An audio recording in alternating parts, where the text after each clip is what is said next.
Welcome back to Michael Cachoian, Behind the Music. The year is now 2004. After attending the same school for the last 5 years, Cachoian was switched to an in-district school, and that is when his life took a turn. I was attending a school outside of Yonkers in a village called Ardsley. The Yonkers schools didn't have my program at that time needed for my disability, and Yonkers schools were paying for me to go to Ardsley. And then in 2003 they said we can't afford to send him there anymore, and plus we have his program in Yonkers schools now, and that is basically what made the switch. As many would imagine, it was difficult to adjust to a new school, as he really didn't have any friends, being his friends were back in the old school. To cope, he decided to write songs and record music of his own out of his home in Yonkers. The idea came from basically nowhere. I just thought that it would be fun to play some songs and roll with it at that point. The first track off his soon-to-be debut album, Love or Horror, was called As It for Sario. It was purely a love song. I wrote it in order to pass my science final, and this was now in the 6th grade, so this is 2005.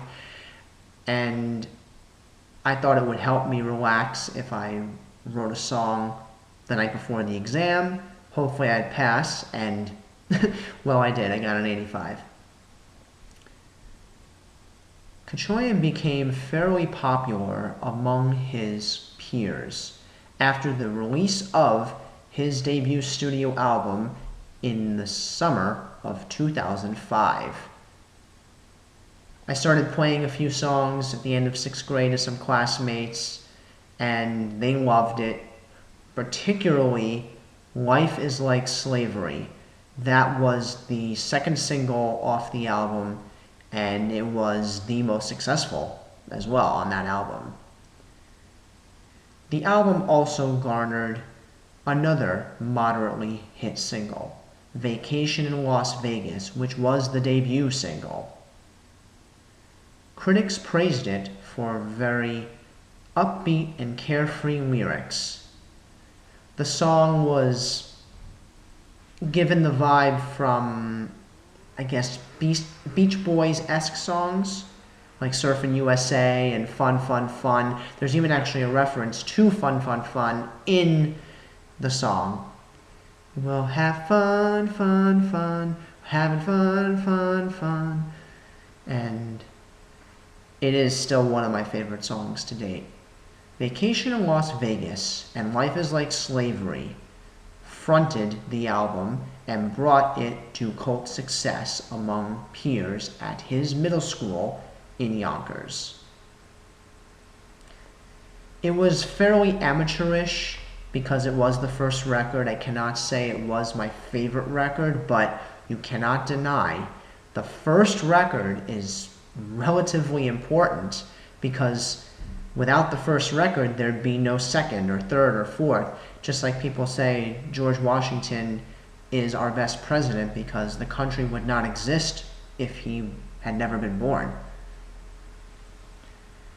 By the summer of 2005, Love or Horror was released.